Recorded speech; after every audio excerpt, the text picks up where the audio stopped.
Hello, you wonderful people, and welcome to another episode of Super-Fanta-Fi.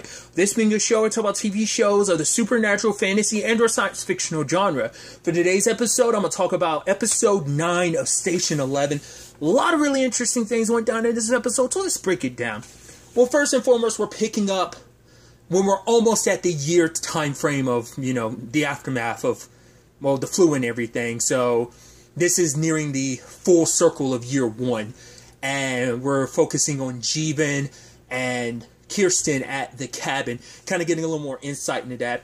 It's interesting, and I think maybe there's a reasoning for this, because Kirsten had brought it up in episode 7 about, she's like, oh, like, when her older self was looking back, she's like, wait, I didn't know he started talking to himself even back then. She's like, I remembered it from the cabin, but not at Frank's. At Frank's, he was talking to his sister, and then at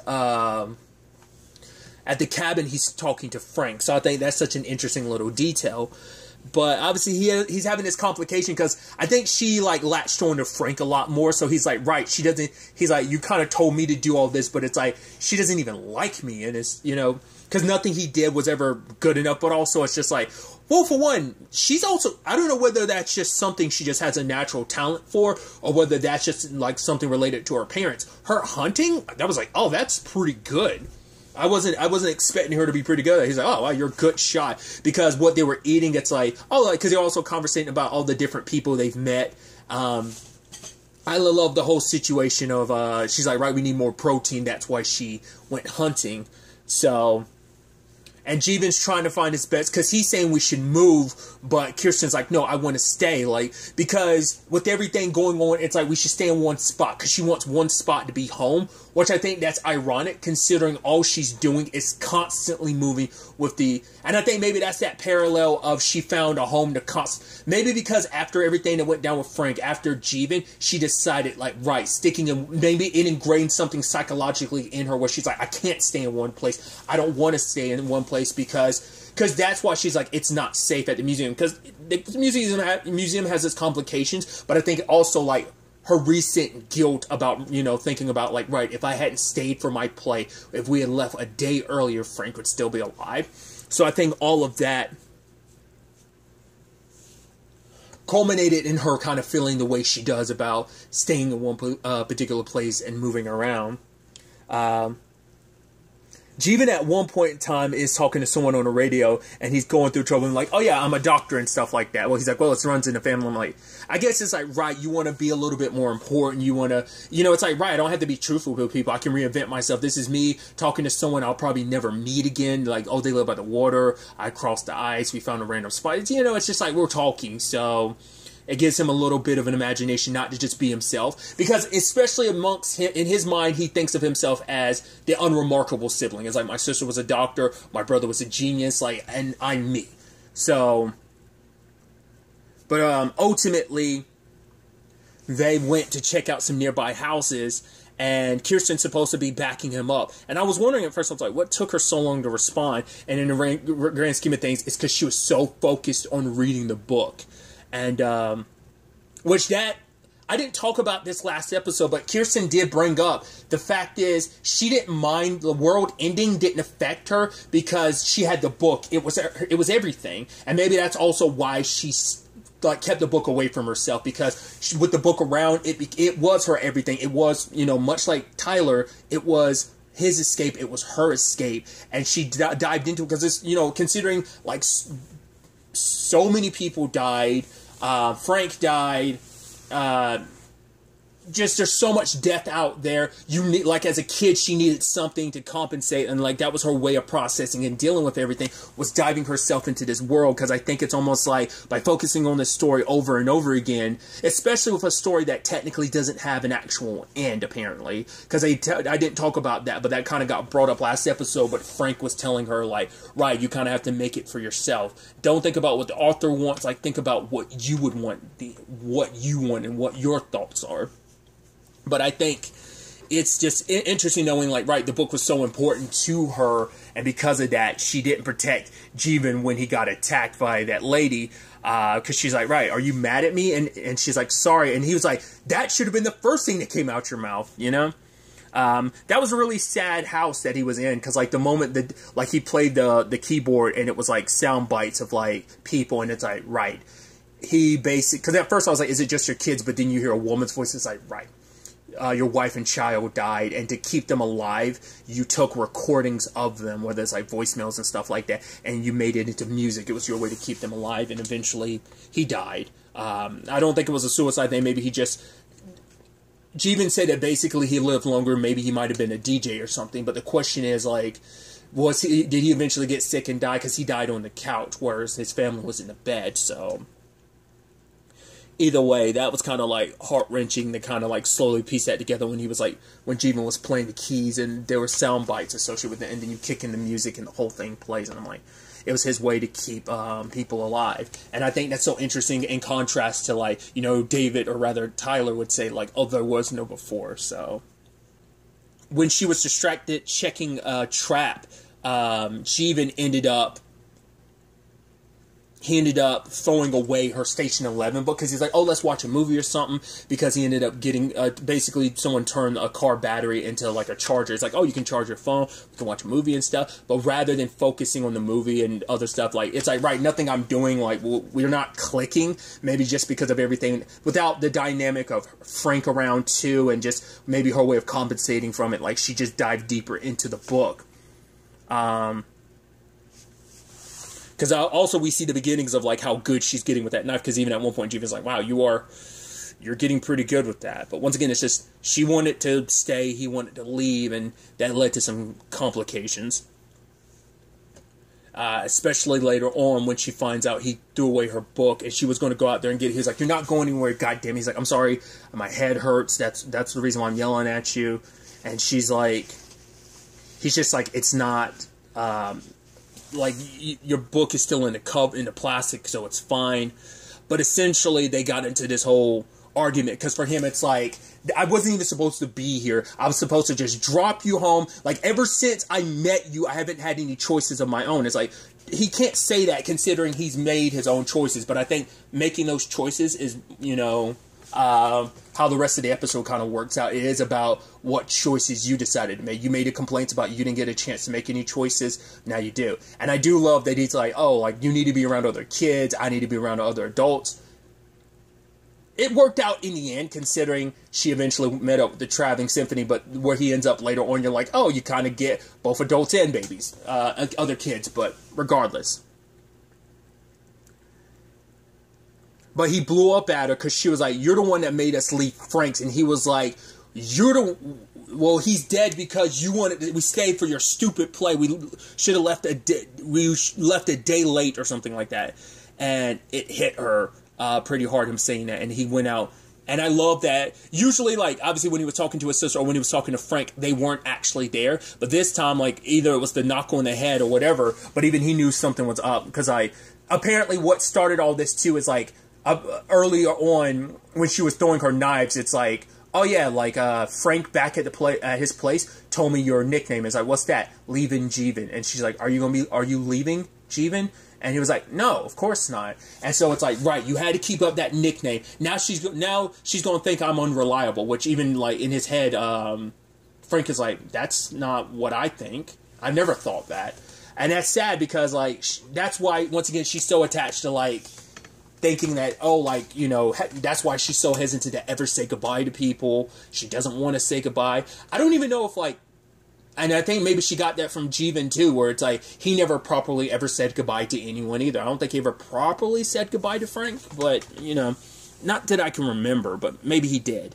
But he went to go find the book and gets attacked by what I'm assuming they talked about, like, oh, Big Daddy got the rabbit or whatever that was in the trap. So I'm assuming Big Daddy's the wolf that ends up attacking. I was like, oh shit, is this how Jeevan gets got? And I was like, oh, that's brutal. But he shoots it. I'm like, oh, okay. Oh, so he's alive. But he's mauled, his foot's messed up, his arm's messed up. And obviously he's looking at the comic and it's a little covered in blood. He's like, oh, it's pretentious. And so he stumbled his way back. And just when he did, the lady who attacked him earlier ended up grabbing him up. And by the time he comes to, and now we don't get it in this episode, but we have seen that scene in previous episodes where Kirsten came outside and she found the Station 11 book, and she's like, Jeevan, and she's calling out to him but can't find him. And so now he wakes up in essentially what is makeshift, I don't know if it's like actually a hospital. I don't think it actually was a hospital, but it's a makeshift maternity ward, and everyone's excited. You meet Terry, which the moment we met Terry, I was like, she seems like she's a little crazy. Turns out Terry, or rather Deborah, turns out to be actually pretty cool. She's pretty cool. And so basically she's like, right, you're a doctor. These women are going to give birth all at the same time, so I need another doctor. He's like, I'm not a doctor. Especially when he had to be like, there was a 9-year-old waiting at the cabin, and Terry looks at the lady who brought him. It's like, she didn't know. It's just like, right, because he didn't say anything at the time, you know, so she thought she was just grabbing a doctor. That's why she didn't bother getting Kirsten as well. So, and it's just like, right, she leans into him and says, you are a doctor. And I'm like, once again, it's like the way she was handling it, I was like, oh, this is a little Misery-esque. And she seems a little crazy, especially when she's like, well, I had to, like, amputate part of your foot because you would have died otherwise. But it's like, yeah, you're going to help me deliver these babies because I won't be able to do it on my own, especially considering, like, a lot of these babies are going to be born on the same day, which Jeevan's like, I don't know you, I don't know these people, like, I can't help, I'm not a doctor. And the others, I guess all of them did hear about Jeevan not really being a doctor, and so one of them, Rose, is like, okay, you don't want to pretend to be a doctor? He's like, yeah. And she's like, and kind of lets him out, and it's like, right, if you see someone out there named Dave, tell them to hurry up to the hospital, okay? And he rolls out, but by the time he goes out there, like, someone's coming in because they've got it's like, right, this is the baby place, and so Jeevan ends up bringing her back inside, because I think for the first time, this is him being like, right, I'm going to make a choice, I'm going to do something, I'm actually going to help somebody. And he actually talks to Terry about it later on, like, he doesn't want anyone, he's like, no, I'm not going to come over and help, but I will observe, because I will pick up enough knowledge to potentially help in the future. And so, he ends up, like, obviously they're celebrating, playing some TLC, I'm like, hell yeah. But, yeah, like, during the party, he goes and talks to Terry about how he doesn't want anyone to get hurt. He doesn't want anyone to die because, obviously, because it's interesting, there's also that conversation of, like, who was the last person you were with before, who was the first person you met? Because that ended up being a little bit, that ties into a conversation he had with Kirsten where it's like, oh yeah, that lady that attacked us, they were like, oh, is that the 8th person we met? He's like, actually, it's number 9, and she's like, oh, who's the one person we were missing? And he doesn't say it out loud because probably doesn't want to dive into it. I don't know whether this is supposed to be silently understood, but the guy who killed Frank is actually the other person that they met. But I think thematically that whole conversation about who were you with last and who was the first person you met before, after, who you with before and who was the first person you met after, kind of fits a little bit into the theming of the whole there is no before. Like, it almost fits that narrative theming, but we learned a little bit about Terry, that basically she got fired from her job because her and the other orderlies were running a Ponzi scheme. That's why she didn't die along with all the other doctors, because she was at home at the time. And then, you know, he talks about, like, right, my sister was a doctor, my brother died in front of me. She's like, right, and that prepares you a lot for being a doctor. He was like, she was basically like, because having the courage to face death and confront it like that is part of being a doctor, having the courage, because, you know, with being a doctor comes the risk of your patient dying. So, but giving it a little bit more time, like, Frank starts getting, well, really quickly, I love that moment he has with I'm blanking on the character's name. She's the one that brought him in. He has his, like, right, and he goes over and hugs her, and she's like, wait, are we hugging right now? And he was like, yes, because he was like, I need something from you, and it's just like, because she checked in on Kirsten from time to time, but couldn't find her. Now, he asked her later on, he's like, did you actually go looking for her, whether that was the truth or not? Because she said immediately upon finding out, like, Kirsten was there, she tried to go, but, like, no one was there, so, but I think she was being honest about actually going to check, but when it was all said and done, though, him hugging her and asking her, like, oh, what's like being pregnant? She's like, it's great. It's good. It's scary. She's like, you know, she's like, I don't really do good with strangers, and kind of having a stranger inside of you and stuff like that. So, But yeah, you see your boy Jeevan kind of helping out. Like, he's like, yeah, everyone's like, oh, you good? You good? You're okay? It's like, yeah, like, Jeevan, go ahead, find someone to help and stuff like that, which is nice. And he's being there, like, for the lady Gwen in particular, helping her out. And she's like, she's like, you're doing great, Jeevan. He was like, thanks. No, you're doing great. I was like, it was really good. And it was like this very hopeful, uplifting moment, bouncing from person to person. There's a lady who had twins. It's like, okay, no, go help someone else. And it's like, oh, and there was a lady that was in kind of like the little blow up pool. She's like, no, I'm good. Go, I'm okay. And, but there's the, Lady Rhodes, sadly, her baby got stuck, and she's like, is my baby going to die? Is Dave here? He's like, no, he's here. But it's like, she's like, is my baby going to die? And he's like, no, you're doing great. And, sadly, Rose died. The baby was okay, but Rose died. And Dave shows up afterwards. Lo and behold, David. It's interesting, like, there's an interesting parallel of, like, right, he's not the father, but obviously it's like, that was someone she met, she just happened to bump into, just like Jeevan happened to be with Kirsten at the time. And I love it because it's just, once again, just a small world of, like, right, there's just so many interconnecting stories and they just never know it. Because he only met Frank for that little bit. It's like, do you want to see the baby before you go? And he was like, there is no before. And he left. I'm like, wow. And I guess at that point, because in his mind, Tyler was dead. So he just stopped going by Tyler and just became David. So, and I'll also point out to you, the entire time this episode's happening, because of the way they've misled you this entire time, I was thinking like, oh my God, like I was waiting around every corner. I'm like, well, considering where he is, how is he going to die? Because I thought like early on, I was like, is Terry going to go crazy and kill him or something? Like, I didn't get it. Because I was like, yeah, because Kirsten was under the impression that he died. But it might just be that Kirsten's under the impression that she never found him. So she probably thought like, oh, maybe something happened to him and he died somewhere else. Or maybe leans into the leaving Jeevan thing. I don't know. But then it kind of lends into like, oh, so he didn't die. It's just like, sadly, it's just like, yeah, he was separated from her. Because by the time he comes back to, see for himself, she was already gone. And he's kind of, he's like, I'm not okay. And Frank is there being like, no, it's okay. She got this far because of you, and because of who she is, she'll find someone else. And we know how it worked out for her. We know he won't know at the time, but he can only hope and pray that she's going to be okay, because he knows how tough she is. But it's like, right, you got her this far, and so that's okay. And him hugging his brother. And we skip to 20 years later. Now I'm like, hey, so there's still room for them to meet each other in the next episode, hopefully. But I think he's still doing the whole, doctor thing, because it's like, oh, Frank lost my stethoscope in the water and stuff like that. It's like, yeah, they're stupid. And she's like, yeah, so are you. So it seems like they had children. At least 2 more, because not less that just ended up being other kids. No, because it's like, well, because I'm about to say not less they're kids that they took in, because it's like the little girl that's like, no, like, make sure you look after your brothers for me and promise me I'm going to see your face again. And she's like, yeah. Talked about like him making house calls and stuff. So I'm wondering, because the facility, I'm assuming that baby place is still open.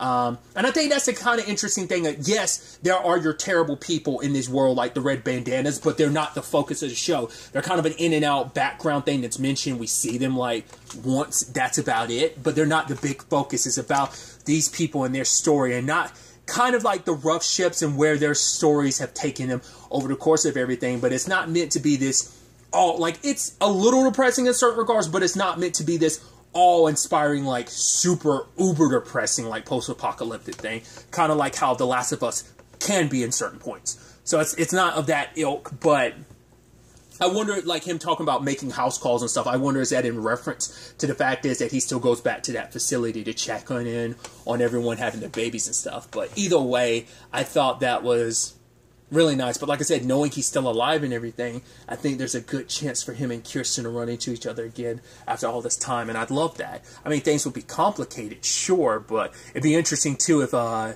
David's like, wait, I know this guy, which now, well, Tyler, he's back with his mom now. What that looks like, what that ends up being after, blowing up the museum like he did. Once again, the undersea is still out there. They're going to be active, because if it wasn't just that monument for the plane caught on fire, that not being the torch, the fact is that he blew up the museum might be the torch to bring the undersea in. And so the traveling symphony and what Kirsten's going to do as Sarah's last wish, so it's definitely going to be interesting to see where the next episode takes us. It is the finale. This is only 10 episodes, so this will be the last episode next week. It is kind of interesting to it is off on its own like that. I think that's kind of an interesting thing they decided to do like that. But still, maybe that just means because it may make it even more impactful being on its own, or maybe it's going to be a little bit longer than most episodes, so maybe that's why. Either way, I'm excited to see how they ultimately wrap up this series. But really, that's all I want to talk about. Till the next time we meet, be happy, be safe, live life to the fullest, and enjoy it. Good day and goodbye.